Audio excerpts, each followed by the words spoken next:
Good morning. Ladies and gentlemen, good morning. Oh, I love that. What an exciting morning it is. My name is Gwen Borowski. I'm the CEO of the National Liberty Museum, and we are just so delighted to welcome everybody here today for this incredible ceremony. We'd like to start by introducing the Girard College 3rd through 11th grade choir and band and their choir director, Paul Eaton, performing Glory.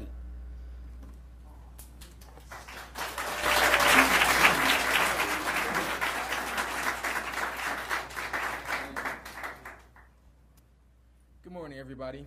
I'm actually not Paul Eaton. He's our director over there in the corner, but I just want to give an introduction really quickly. The March on Selma holds a special place in the hearts of Girard College students. And along with that march, Dr. Martin Luther King also marched around the walls of our school to ensure that all students, regardless of race or gender, could attend our school.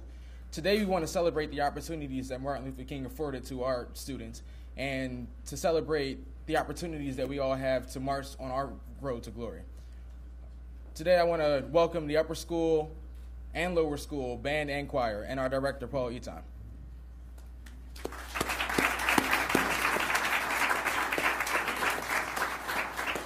And he didn't mention it, but he is the president of the student body at Girard College. He's a 12th grade student at Girard, and he's just been admitted to both Princeton and Yale and pretty much every Ivy League school that is existence in the United States, and has just been an award recipient of the Gates Millennium Scholarship.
Was that amazing? Thank you so much. To the Girard College Cavalier Band and Choir, and to their director, Paul Eaton. Thank you so much. Thank you.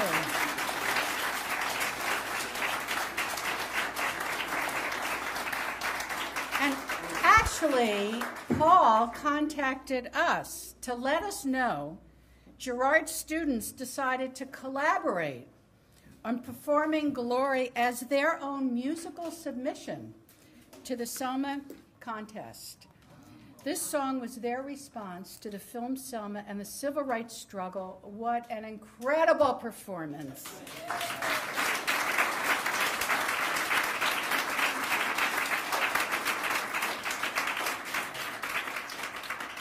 Hard to top that, but I will be back in a moment because we have some messages from a few people who couldn't be here with us today physically, but send their regards.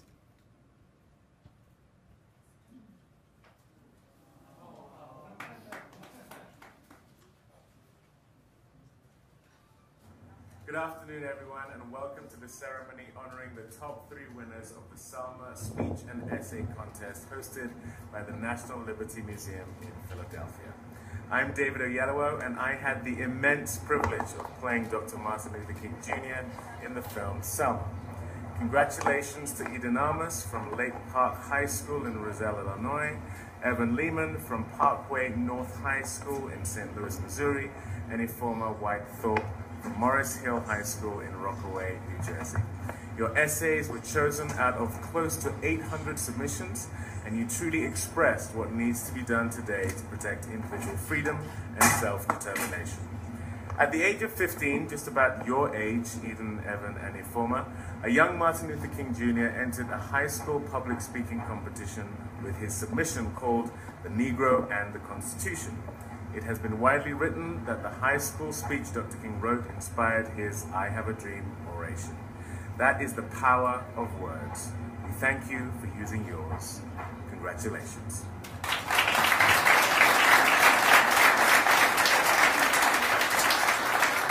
Hi there, this is Ava DuVernay, the director of Selma, with just a brief message of greetings, of gratitude. I'm sorry I can't be with you at the ceremony today, but I'm definitely there in spirit, and I'm wildly inspired by all the young people who are using the power of their words and lifting their voices, most especially Mr. Armas, Mr. Lehman, and Ms. White for nothing more than being yourself and articulating yourself so eloquently, both in the written word and in your speech, about the things that really matter, about issues of justice and dignity and freedom and fairness and what is right. And so I salute you all. No matter what happens or who gets what, that's not what really matters. It's about amplifying our intentions and speaking truth to power. And you are doing that through the power of your words. So I salute you. I congratulate you. I'm inspired by you. I wish you all gathered there a beautiful day and onward. Thank you. Bye-bye.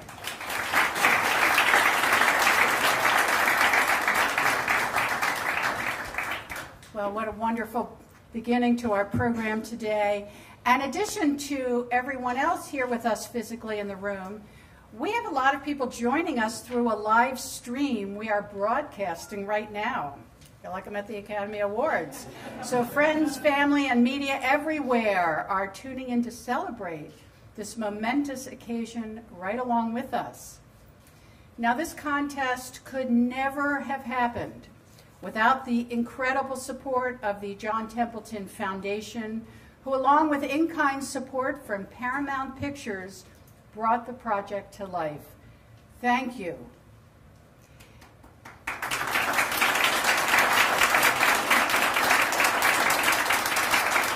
And I must particularly recognize two people who were instrumental in today and in the entire essay contest. Jim Potofsky of the John Templeton Foundation and Peggy Sweeney, Advancement Officer at the National Liberty Museum. Please stand.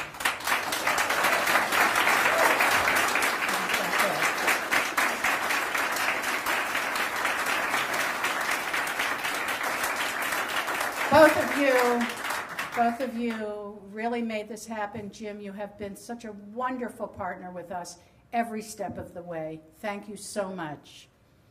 I also want to thank Kyle Benici from Paramount Pictures, who is watching this live from the West Coast. Kyle, we can't thank you enough for all of your help and support. We all got our digital codes to view Selma online for free, thanks to Paramount. So let's all turn to our live stream camera to send a big thank you to the West Coast. And that live stream camera is right there.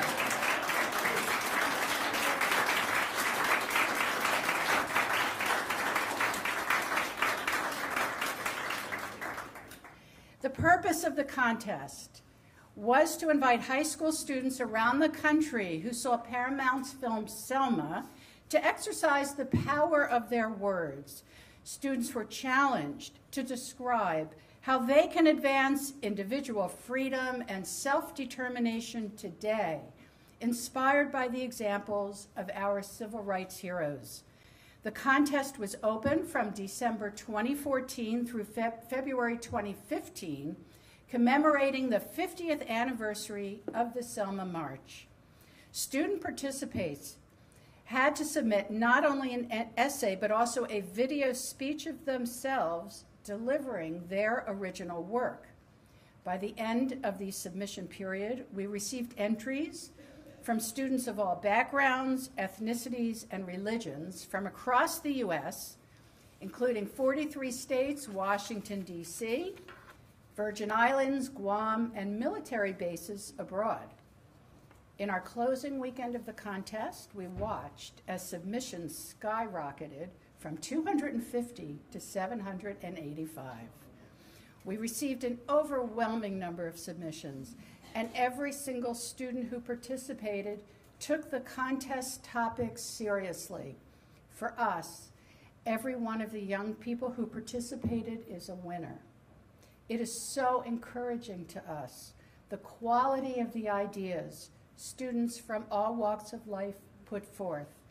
It is clear to us that civic engagement and contributing to the well-being of our democracy is something young Americans continue to be deeply passionate about, none more so than our three winners sitting with us here today.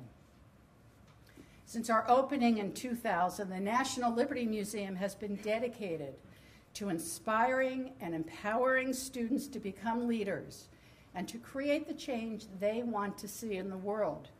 We advance our mission through a range of educational and outreach programs, going beyond our four walls to impact the greater community.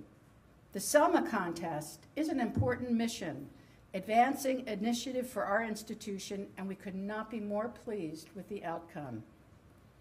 Speaking of results, today is all about the accomplishments of Eden Armas, Evan Lehman, and Ifeoma Whitethorpe, who were chosen out of close to 800 submissions by an impressive judging panel, including Academy Award winner Common and co-writer of the song the Girard students just performed, Dr. Marvin Berkowitz, Xavier de Souza Briggs, Van Jones, Shiza Shahid, and Doug Tozer.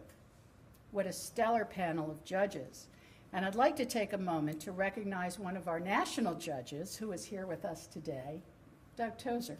Thank you, Doug.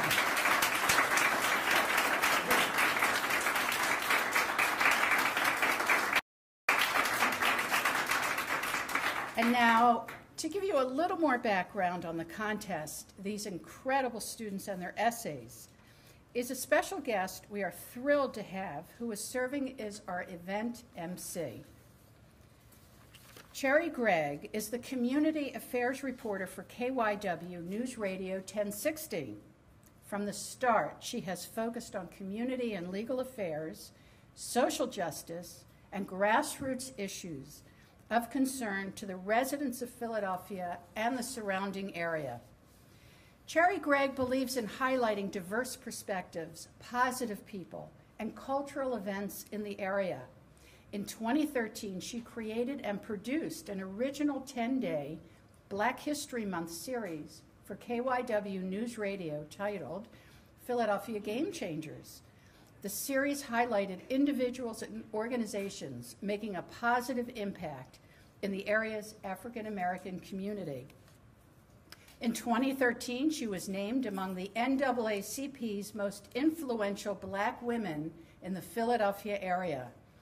Cherry believes in living with passion and is frequently asked to moderate and speak on panels, MC events, and give speeches on how to put one's dreams into action, something she is helping us do here today. So it's an honor to welcome Cherry Gregg.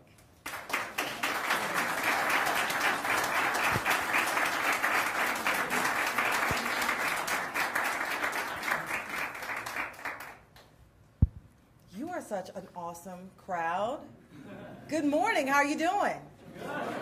Wonderful. We are here to celebrate, and you guys have the perfect attitude for that. It is an honor to be here today celebrating the outstanding achievements of Eden Armas, Evan Lehman, and Ifeoma White-Thorpe. Can we give them another round of applause? And I just have to say, you all look great. And when you came out of the party bus and took to the red carpet answering questions, very professional, lively, you look absolutely wonderful. So congratulations again. I can't wait to hear all the speeches that got you here today.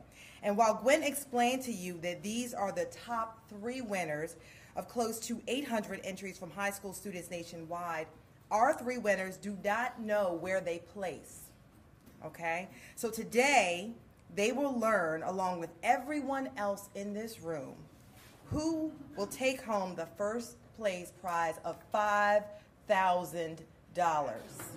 Yeah, you can clap when I say $5,000. You can clap on that one. You can clap on that one. And in just a few moments, you will get to hear the top finalists' essays delivered by the students themselves, but realizing that this entire contest draws inspiration from the film Selma and the 50th anniversary of the Selma March, we are very lucky today to have a legendary man with us who marched in Selma alongside Dr. Martin Luther King Jr. and who was also his trusted friend and advisor. And I was very happy to meet him for the first time today. Former Senator Harris Wofford is here with us. That's right. That's right. He deserves applause. He is an attorney and a Democratic Party politician who represented Pennsylvania in the U.S. Senate from 1991 to 1995. A noted advocate of national service and volunteering, Senator Wofford was also the 5th president of Bryn Mawr College, just outside of Philadelphia. He introduced President Obama in Philadelphia at the National Constitution Center before his 2008 speech on race in America, A More Perfect Union. Do you remember? I don't know if you remember that. It was packed right here outside of the Constitution Center. He was also a very early supporter of the civil rights movement in the South in the 1950s, accompanying Indian activist Ram Manohar Lohia on a tour of the South. And I also mentioned that he is one of the founders of the King Day of Service. I cover that every single year, and Philadelphia has the largest King Day of Service in the nation, and people are putting a king's words into action every single year. He became a friend and unofficial advisor to Dr. Martin Luther King Jr., marching in the Selma marches as we remember them here today. Ladies and gentlemen, Senator Harris Wofford.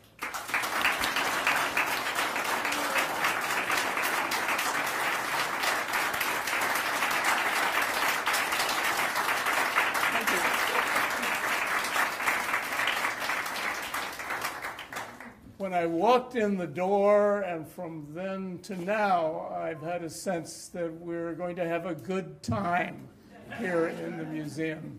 It pervades the place. Now, I had my moment of delight in joining the singing, the ringing of the Liberty Bell. And I don't know whether you'll all have that. It would drive us out of here. But you have been the students who participated in it, the ones who won, the Templeton officers. Jim, you'll hear from later, Jim Potofsky. You are ringing the Liberty Bell for far more people than you realize. The Girard Choir should know that we gratefully have gone, Todd Bernstein, the builder of the Day of Service here in Philadelphia, took us with the leadership of Girard to have that as the central place for several years. So now I, however, am to give a little bit of why Selma is on my mind. Now, it's not just that I was stirred by the film and salute Paramount for its leadership in such a stirring film. And if anyone hasn't seen it yet, you should. And for years to come, students should see it in their schools and come to this museum to think about Selma, not just the film, but Selma. Now let me quickly tell you that I have some ties to Selma. I wanted, the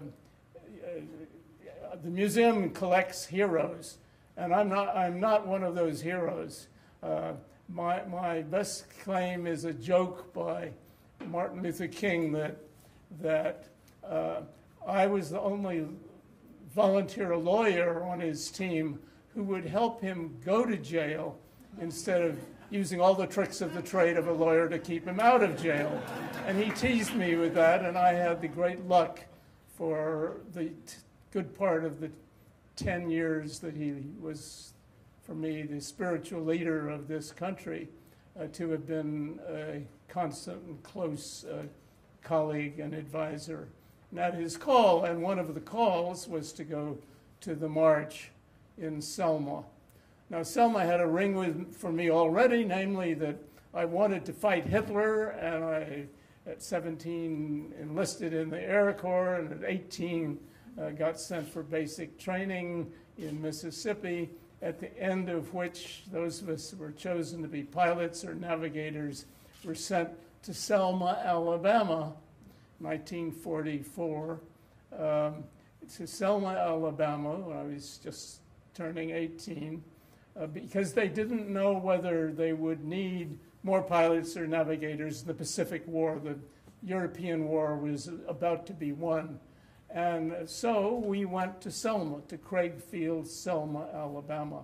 And I have to confess that 19 months there, waiting, hoping that we would be called into action, I went into Selma many times to the main street there and walked the bridge. And I didn't walk the several blocks to the African-American part of the community, which was a big majority of Selma and of the county, and so few were registered as voters. So when I went on a fellowship to India on the trail of Gandhi, I was asked countlessly by Indians who had been associated with Gandhi, have you gone to jail yourself yet about segregation in the United States? And I had done nothing. And I came back with my wife. I came back from the 1949 fellowship year. It was the year after Gandhi was killed. I came back wanting to get into the struggle of the civil rights movement. And I had been resisting going to law school, but I went to law school to be able to be more effective in the civil rights movement. And I was the first white law students at Howard University to graduate and get my degree from Howard.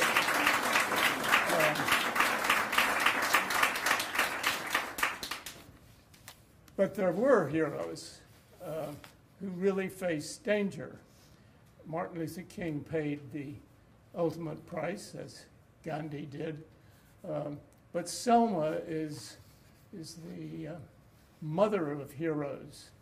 And there's the great businesswoman, the only businesswoman in Selma, Ms. Bain Payton, is I think is 100 years old now. She was a hero in Selma, working with young people and others in the movement. And I did get to know her later when I went and did a research on the status of the Negro in Dallas County, Alabama. It was part of my studies. It was opening my eyes. Now, my heart got opened. We had a great Peace Corps conclave of returned Peace Corps volunteers in a weekend in April 1965. At the last session, with Harry Belafonte and Vice President Humphrey and et cetera, and Peace Corps leaders were on the stage, and the word was passed that Martin Luther King, then 25 years old, who had been on the Freedom Rides when he was 21 years old, approximately the right figure. This very young man had not only led this march of students, but led it into the most dangerous assault that was facing them as they walked across the bridge. And we passed the word to Peace Corps, the whole assembly of 1,500 people in the State Department, that Martin Luther King had asked people to go, if they cared, to pick up the torch that John Lewis had been carrying. And I was lucky enough to go down at that call. And then I'll say this thing about these marches from Selma. The students in Selma had been the leading group for going to jail in large numbers and suffering a lot. And so that when the march started, the second march, the first march was called Bloody Sunday. But the second march, less than a week later, there were thousands of us who had gone, and we marched across the bridge. And there were the same state troopers from the billy clubs and other terrible methods of disrupting and even potentially killing people. We went across the river, over the bridge, and there in front of us, as it happened to John Lewis, were the same people. What we didn't, what we had to deal with, and Martin Luther King had to deal with, was that a good federal judge had agreed that there's a temporary injunction against the march until the governor of Alabama could have his case, day in case, saying he couldn't assure peace and safety and that they should prohibit the march.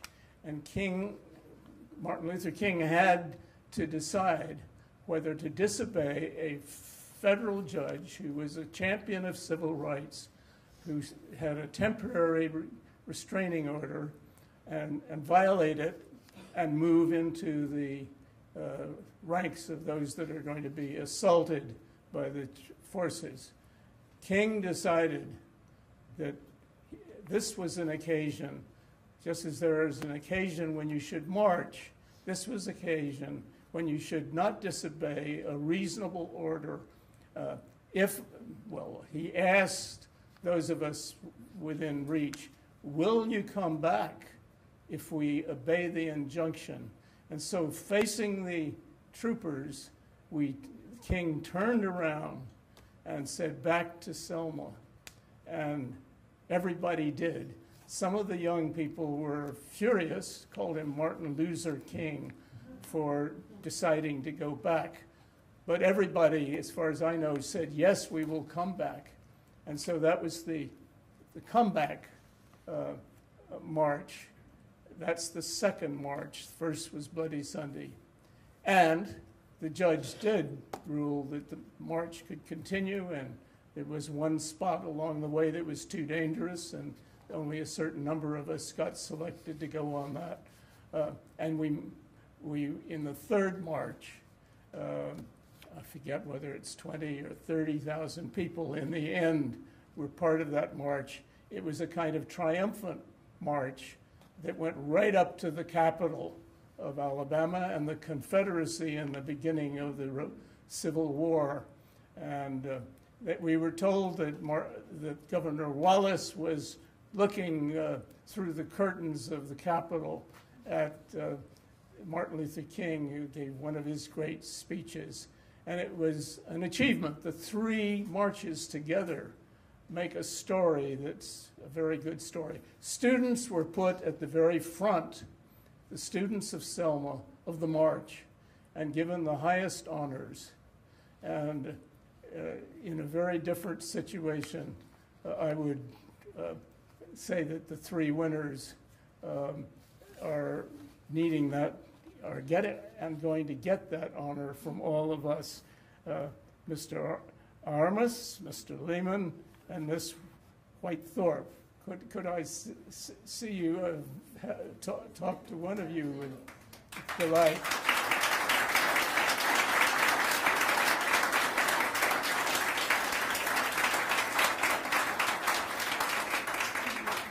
You will have more of this day to come. You have used your voices to speak about liberty and freedom and self-determination in a way that Martin Luther King would have been proud. The liberty and justice for all, which is the spirit of the bell, the life, liberty, and the pursuit of happiness, we are representing in various ways, but the pursuit of happiness of the founders that wrote that and of Abraham Lincoln, the pursuit of happiness was participating in your self-government and helping to change what is wrong. And you have lifted your voice in leadership, and I feel even more confident about the future of this country when I think of the 700 young people who took this essay seriously, and you who are going to lead us. It's your years that others of us older hope we live long enough to see what you, the younger one here, in your time are going to do. Thank you.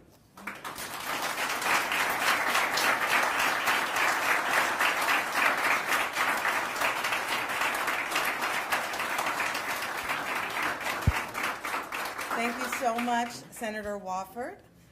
When people say that individuals bled and died for the right to vote, the movie Selma really hits home, and Senator Wofford's story about young people, students like those who are being honored here today, help make that change happen. It really is very much an inspiration to us all. And speaking of inspirations, let's get to these three students that we are all here to celebrate.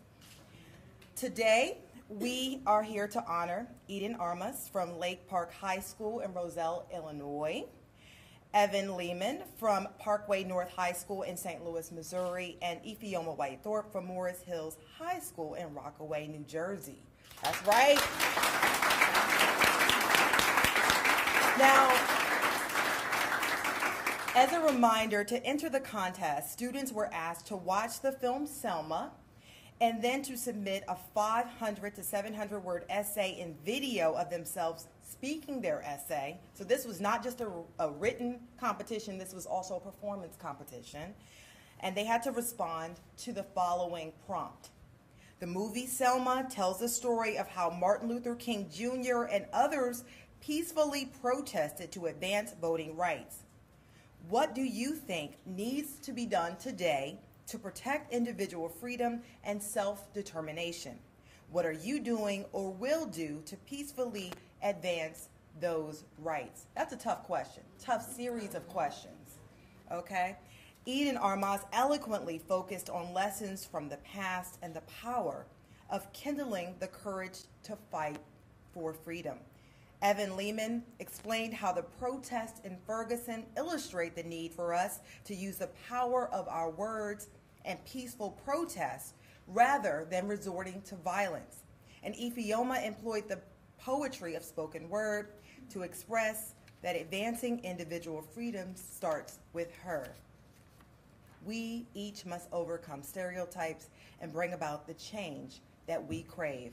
But rather than tell you about them, I'd like to introduce each student to perform the speech that got them here today. We're going to do this in alphabetical order, so don't try to read anything into this as I introduce each student, okay? We're going to give you an opportunity to do the drum roll. We like suspense, don't we, Gwen? We love suspense. When I invite you up, if you could reintroduce yourself and say what inspired you to enter the contest and then perform your essay, that would be absolutely wonderful. So Eden Armaz, you're first up from Lake Park High School in Roselle, Illinois. Come on out.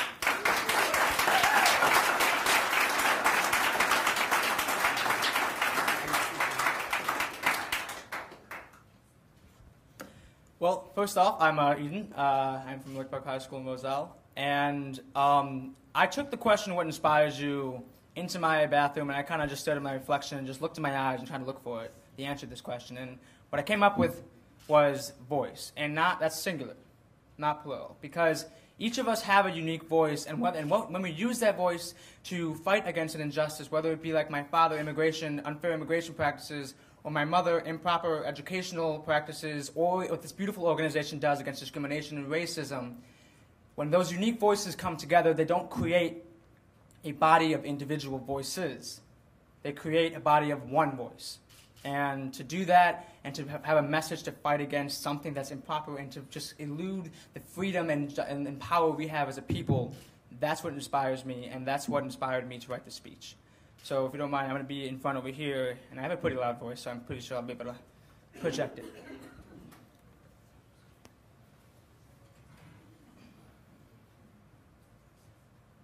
When my dad showed me the yellow pages of an old newspaper depicting his activism efforts in California, my eyes strayed to one phrase. Un pueblo unido jamás será vencido. A united people will never be defeated. Those words resonated within me because I realized for me, they were more than just ink on paper. That mantra was an embodiment of an essential truth upon which this country was founded, and that is that it is a power of a people, tightly united by the need for change and the courage to fight for that change, that protects our freedom and furthers our right to self-determination even in the face of fierce opposition. As depicted in the movie Selma, it was not Dr. Martin Luther King Jr.'s private discussions with President Johnson or the scattered protests across the country that led to the passage of the Voting Rights Act. Instead, persevering even in the face of death, it was the power of people, glowing with the courage to act and the willingness to come together in the march from Selma to Montgomery that led to the passage of the Voting Rights Act and ultimately the freedom they all deserved as people. But today, 50 years later, that power of courage and unity has waned. In this epoch of globalization, the growing popularity of social media has perpetuated a plague of indifference masqueraded as unity by technology. Because attaching a hashtag to the word Ferguson might raise some awareness. Because sharing Eric Gardner's death on Facebook might make some people bubble with anger. But if we want real change, we cannot depend on these emotional outbursts that parallel the ineffective screams of blacks 50 years ago. If we want action to be taken, then we must create real human unity, marches, organized protests, community-wide discussions, because the Constitution did not grant the right to life, liberty, and the pursuit of happiness to Twitter accounts and cell phones. It was given to we, the people. Technology is not the weapon of self-determination, it is just the messenger. We must realize that if we want to kindle the fire of courage within our hearts, then we must act in the name of freedom as human beings, not just words on a screen. Now, we might not all be inspirational orators like Martin Luther King, but I will tell you, all of us, in this room and beyond, are exactly like the freedom soldiers of the Civil Rights Movement. So join a protest in your community. Form a discussion and ignite that courage within your heart to make a change. Take it within yourself to look up from your phone and into the eyes of your fellow man, woman, and child and fight together for the justice you all deserve as Americans. Thank you.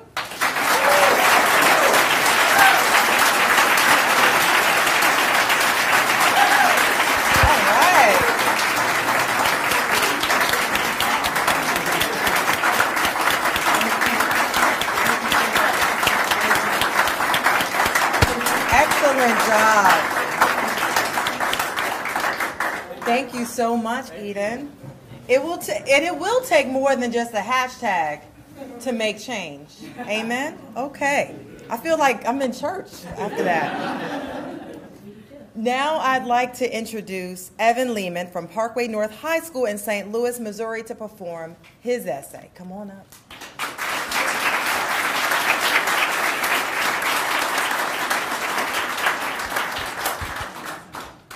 Hi, I'm Evan. Firstly, awesome job. That was incredible. So I believe the question was what inspired me. So I kind of have an interesting perspective, right? I'm a white person, and I come from a lot of, I think, privilege. And so I also come from an interesting place in America. So I live about 20 minutes from Ferguson. And so my community after Michael Brown was murdered kind of erupted in a lot of passion, and I was inspired because I've been working around how to garner that passion in a way that's productive. And so when I saw the movie Selma, I noticed like so many similarities between 1965 and our current state. And so I really wanted to kind of unpack that in my speech and essay. So, yeah, I have it. So, okay. Can I put this notebook on the floor really quick? Okay, I'm sorry. All right. So, like I said, I am from St. Louis, Missouri. St. Louis is not just the Gateway Arch. It's our crumbling shopping centers, our food deserts, and unaccredited schools, too. For this reason, St. Louis is often characterized by its segregation, disparity, and inequality. These characteristics came into the spotlight the moment Michael Brown was murdered on August 9th, 2014. On August 9th, St. Louis became the contemporary Selma, our streets, the Edmund Pettus Bridge. Now, I myself was a little late to the protests. For the first few months after Michael Brown was murdered, I stayed in the world of Twitter activism. The morning after the non-indictment, though, I decided to lace up my marching shoes, grab a few friends, and brace the November cold alongside other activists. We began the morning with a prayer vigil that was reminiscent of clergy activism under Martin Luther King and under Ralph Abernathy. Now, unsurprisingly, we discussed the importance of peace that morning, too. Then, we marched through the affluent streets of St. Louis. Signs read, "Black Lives Matter," "No Justice, No Peace," and "White Silence is Violence." White silence is violence. After I went home, shed my coats, and warmed my toes, that line continued to reverberate in my mind. I kept pondering it, and ultimately, it began to make sense.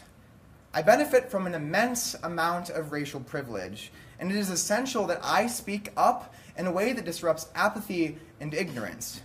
Because if I don't speak up, I myself am complicit. I am permitting a system of racism to exist if I don't use my voice to combat it. So, the next week, I bought a cardboard box and some blue paint of my own, and I made a "White Silence is Violence" sign. Now, since then, it's become my companion at every single peaceful action I've attended. With this sign, I hope to inspire others like me to stand up, speak out, and take action. Now, in 1965, people were marching for voice. And despite voting rights being furthered, many people in our society still lack this fundamental right. Due to discriminatory voting policies, elitist politics, and oppressive policing, people are being stripped from the constitutional right to be heard. That's why protesting is so essential. Protesting gives voice and power back to the communities of the unheard. Now, no matter how many times people in 1965 or people in 2015 try to silence our First Amendment rights, peaceful organizing will prevail. Every protest, every march, and every single outspoken person can help us inch towards the reclamation of our autonomy and self-determination. A community with a voice creates better schools, better government, and frankly, a better life for us all. Now is the time that we reclaim our voices. As illustrated in the movie Selma, a strong and loud community can accomplish anything. Now, with this realization, I began to organize in my own high school. I brought Ferguson to a dialogue group I had started a while back, and some friends and I began to dissect the roots of our current state and pondered how we could bring awareness to our own school. First, we organized a die-in, in which over 30 of my peers laid on the floor during our passing period for 4.5 minutes of silence. This 4.5 minutes of silence was to represent the 4.5 hours Michael Brown's body was left on that street. Then we organized a walkout, and hundreds of my peers from my school raised their voices with us. I've also become extremely involved with my social justice action team, and that is to uplift the voices of people who are too often silenced in our communities. Now, fortunately, the organizing is not slowing down. Now, I organize under the mantra I found at the first march I attended. My silence is violence. If I don't use my voice, others will remain silenced. And this isn't just a St. Louis problem, and nor is it just a racial problem. People are being stripped of their liberties throughout our nation and, frankly, throughout our world. To further the dreams of those who marched on Bloody Sunday, we have to peacefully but urgently move in unity to secure the constitutional rights that have been taken away. Thank you.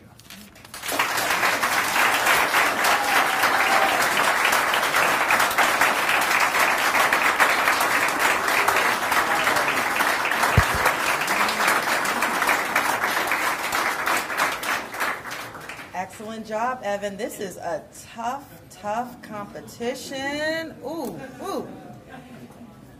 Your essay illustrates how change starts with one. Excellent job. Now I'd like to introduce Ephioma White-Thorpe.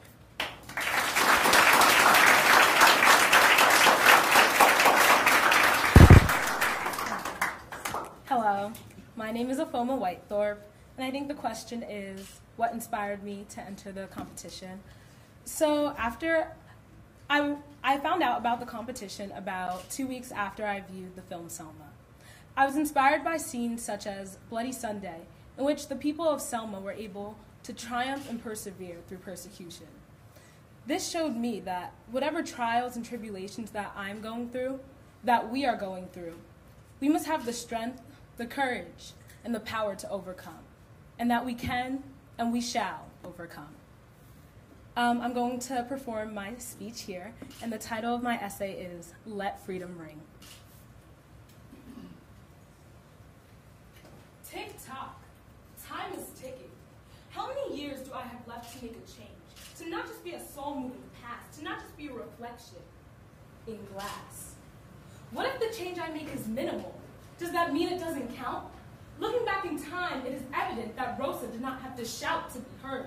But Rosa also did not sit to relax. She sat because she knew what those marks meant on those slaves' backs. See, I cannot sit because I already have the seat. But how will there ever be change if nobody is willing to change their ways? Dr. King once said, "Let freedom ring." And for the longest time, I had thought that freedom had been rung and that the fight for freedom was done. But when my brother no longer felt safe walking to the bus stop or putting his hood up on rainy days, I began to question, what is freedom? And how free am I today? My brother wasn't free. Everywhere he turned, a young black boy was being gunned down, found face down, so his spirits sunk way down. My brother was confined to his room, no longer allowed the leisure of going to play basketball after 5 o'clock at night, for my parents feared for his safety. The robbery of human life, grown out of spite. Let us define freedom. According to dictionary.com, freedom is defined as the power to determine action without restraint. All Americans are protected under the United States Constitution. Yet, it does not seem so. But if one does not feel free in their own community, then when and where will they feel free? And what will enable them to be self-determined, stripped of their colors in order for others not to fear them? In 1960, freedom meant integrated schools. In 1965, freedom meant being able to march to Selma and back without being brutally abused or slaughtered. It also meant the right to vote without excessive restraint. In 2015, 50 years after the Voting Rights Act, what exactly does freedom mean? In order for me to make a change, I must first change myself. It is left to me to assist in dispelling the biases that the black girl cannot be knowledgeable. It is up to us who are fortunate enough to receive an education to pass on the knowledge that we have acquired. We must peacefully fight for the changes that we crave, no matter the circumstances that we are in, as Dr. King did. When faced with adversity over whom we are, we must have the strength to overcome. In order to advance my rights, I will continue to dismiss the stereotypes of the black female and assist in creating a new mold in which we are viewed as atypical of what we once were. I will be outstanding so that others will respect me. I will be ravishing in the way that I sew my words together to create a beautiful, unmitigated harmony. Education is the key to a door that has already been unlocked, but is still shut closed. It is available to all Americans, yet not all pursue it. But I will. As Dr. King once said, the function of education is to teach one to think intensively and to think critically. Intelligence plus character, that is the goal of true education. Education is essential for change. And I, yes me, I aspire to be that change. Thank you.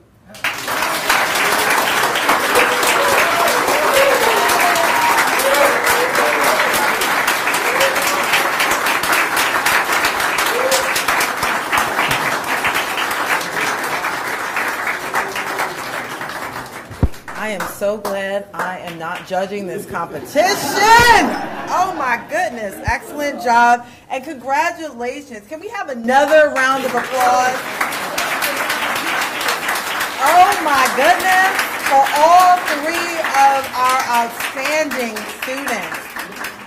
Whew, okay, I had goosebumps for all three performances. So before we get to the moment that these students have been waiting for, where they learn who won first, second, and third place, we have a special surprise message for each of you from your friends from home.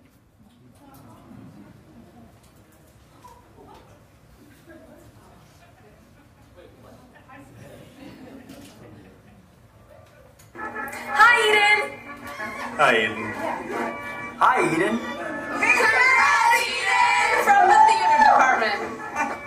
Hey, we're the Lake Park soccer team. We're here to congratulate Eden for becoming a finalist in the Selma Award. We just want to say on behalf of the soccer team, congratulations.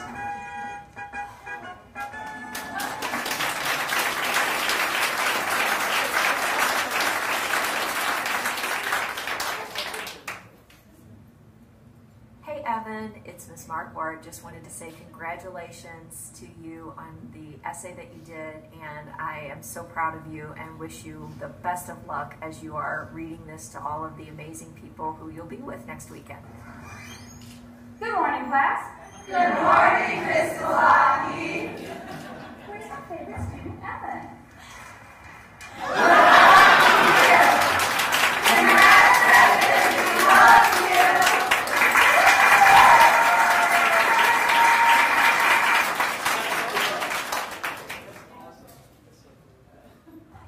Hey Iffy, this is Coach Nast with Morrisville's Track and Field. On behalf of the entire track team and our program and the school, we just want to say congratulations on being the recipient of this award, the Scholarship Award, the Selma Award. And I have some other people that want to say congratulations as well. Here they are.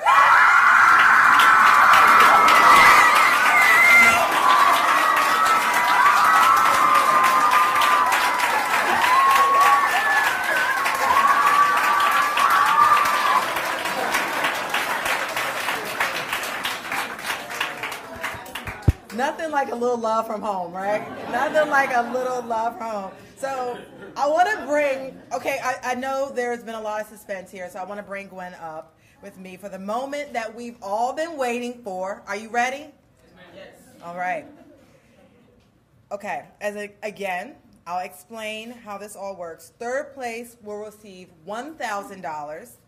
Second place will receive $2,500. And first place will receive $5,000. Y'all supposed to clap after I say $5,000. All right, okay. Oh, there they are. Here they are. Okay. Third place. And this was done very systematically, numerically. Ready? Can we get a drum roll?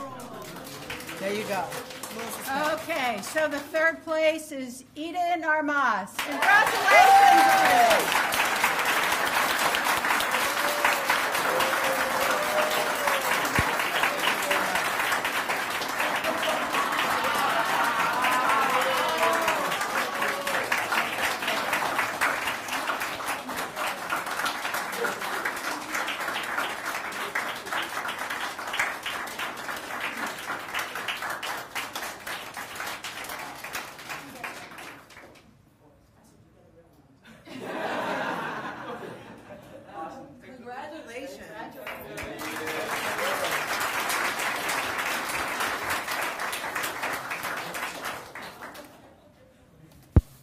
Okay.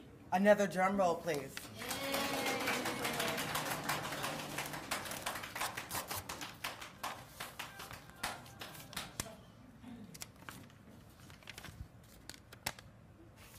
Wait. Do you see what I'm seeing?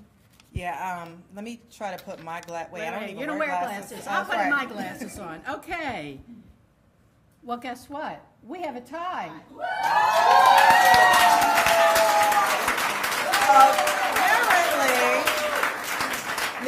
Apparently, these two students scored identically to 100th of a point of each other. Wow,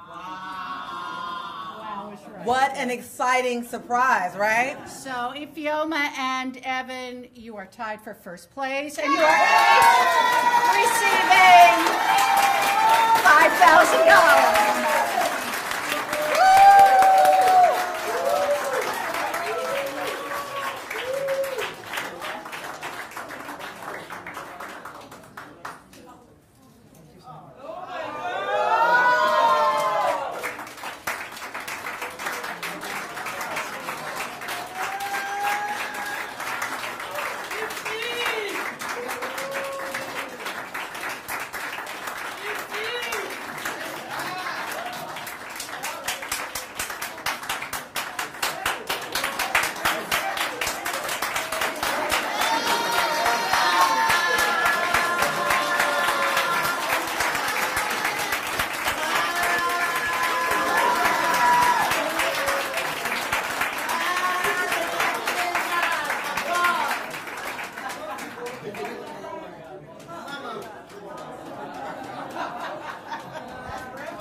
Grandma was excited over there.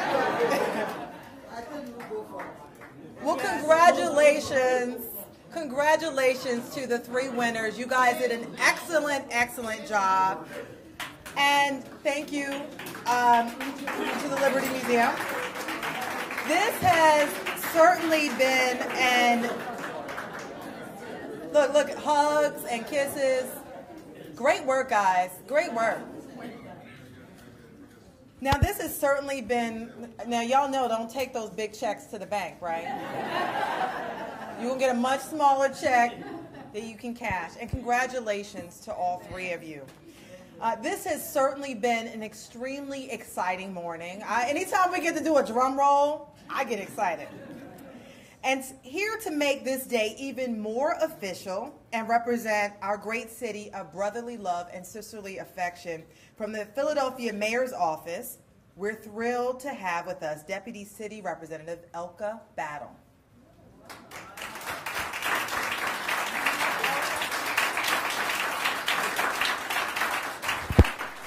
There's a little height disparity on this microphone. Oh, wow. What a hard act to follow. I wish I was before the announcement, but I will do my best to keep the excitement up. Thank you, Cherry, for your introduction. And I bring you greetings on behalf of Mayor Michael Nutter and City Representative Desiree Peterkin-Bell. They both regret that they could not be with you today, but they send their congratulations and best wishes to the students you have recognized today for their winning Selma speeches and essay entries. Just as Martin Luther King Jr. uses words to change history, these students are also preparing for lives in which they will contribute their thoughts, their words, and their actions to affect change in the world.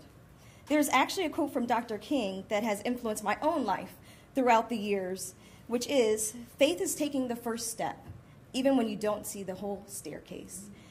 Throughout life, faith is something that you will always need, and please remember that. We have all been inspired by the life and the words of Dr. King, and this year in particular, we have the opportunity to recognize the significant anniversaries of some of the major civil rights legislation that Dr. King and those who took part in the Selma protest marches worked to courageously achieve. This July 4th, during the city's annual celebration, Independence Day holiday, Wawa Welcome America, hope you all are familiar with Wawa Welcome America, we will salute the landmark achievements of the 50th anniversary of the passage of the Voting Rights Act of 1965, which was a direct result of the Selma marches also in 1965. We know that for the freedoms and rights that were so hard won in 1965 to be preserved, we must continue to be vigilant in the protection of these rights. I want to take this opportunity to thank the National Liberty Museum for creating this competition and this wonderful occasion for young people from around the country to let their voices and their words be heard in such an inspiring way, and express our greatest gratitude to the John Templeton Foundation and Paramount Pictures for their vital support. I have with me today a proclamation signed by the Mayor, Michael A. Nutter, that is one of the ways that the city of Philadelphia, how we use our words to acknowledge the triumph of freedom that was founded in the American Civil Rights Movement of 1965.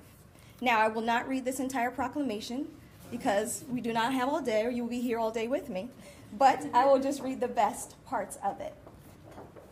And this is very large. The city of Philadelphia is enriched by the outstanding cultural institutions that have been established here for the enjoyment and education of the local, regional, and national audiences that come to view diverse exhibitions and take place in part in specialized programming. The National Liberty Museum in Philadelphia is the only museum in the country dedicated to advancing liberty through fostering strong character and civic engagement. This past year, the museum hosted the inaugural Selma Speech and Essay Contest, a national competition inviting high school students around the country to exercise the power of words. This contest marked the 50th anniversary of the Selma Protest March and asked students to view the film Selma and submit a video and written essay responding to a prompt about individual freedom, self-determination, and the peaceful advancement of human rights. On April 21st, 2015, the National Liberty Museum hosts the culminating event of the Selma Speech and Essay Contest and honors the top 3 student finalists. Leaders, educators, and people of all ages will join in applauding the work of Eden Almas from Lake Park High School in Roselle, Illinois, Evan Lehman from Parkway North High School in St. Louis, Missouri, and Ephioma White Thorpe from Morris High School in Rockaway, New Jersey. Therefore, I, Michael A. Nutter, Mayor of the City of Philadelphia, do hereby proclaim Tuesday, April 21st, 2015, to be Voices of Liberty Day in Philadelphia, and commend the National Liberty Museum for presenting this opportunity to acknowledge the heroes of liberty, past, present, and future, who dedicate their lives to pursuing change, and acknowledge the young leaders who are recognized today for their ability to share the words of liberty and their commitment to the peaceful advancement of individual freedom. And this is signed by Michael Nutter, and I would like to give this to Gwen.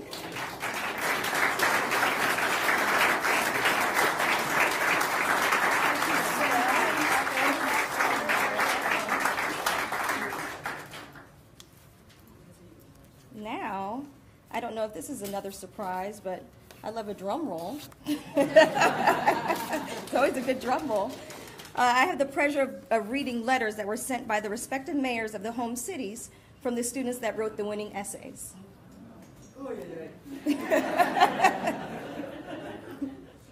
Dear Eden, it has been brought to my attention by the National Liberty Museum in Philadelphia that you were selected as one of the top 3 finalists out of 785 entries in the nationwide Selma Speech and Essay Contest. After reading your essay and watching your video presentation, let me add my voice along with many others to congratulate you on this outstanding achievement. Your essay was a thoughtful reflection about the film Selma and the courage of people who united together in protest to effect change needed to grant equal voting rights for all citizens. I'm impressed that as a young adult raised in the technology age, you recognize that change does not come from a passive act on social media. It is deep-held personal conviction and the ability to actively work what you believe that effectuates change. I'm glad that you understand the difference. Eden, the world needs leaders like you who set high standards and work hard to achieve them.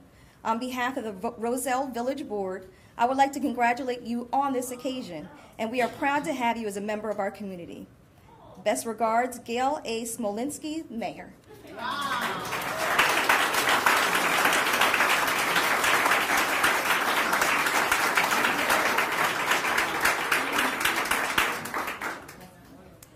Dear Evan, on behalf of the St. Louis County, I want to congratulate you on being selected as a finalist in the National Liberty Museum Essay Contest.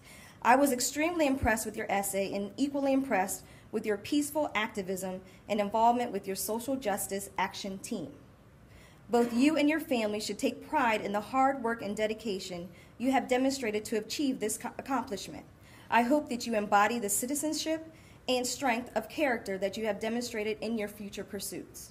Our whole community is enriched when young people like you make the extra effort, and I encourage you to continue to use the power of your words to advance and preserve the rights of all citizens. I look forward to hearing more of your success in the years to come. Sincerely, Stephen V. Stenger.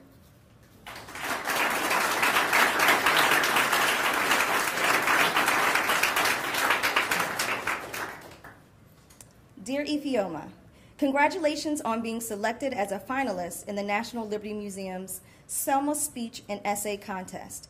Being one of 3 finalists selected out of more than 800 applicants is quite an accomplishment.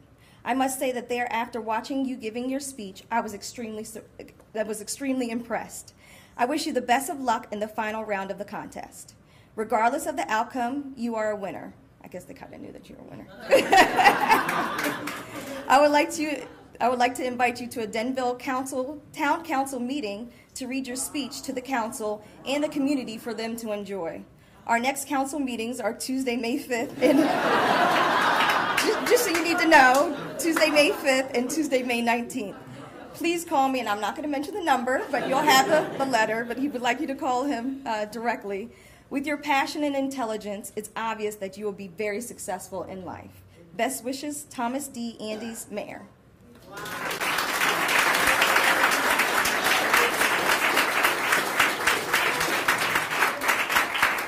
So I want to just say congratulations to each and every one of you. You are all winners, and what an accomplishment and achievement that you've made it here today. Let's give yourself one more round of applause.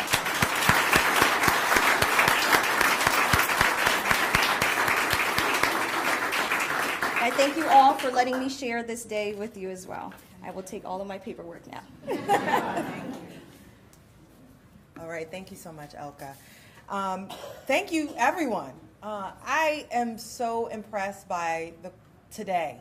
As a reporter, I cover a lot of negative things dealing with young people, and to promote and to encourage young people to stand up, to stand against stereotypes, to stand up for what's right, and to fight for liberty, to me deserves its own round of applause. So congratulations to all of the winners, and congratulations to the National Liberty Museum for this wonderful, wonderful essay contest.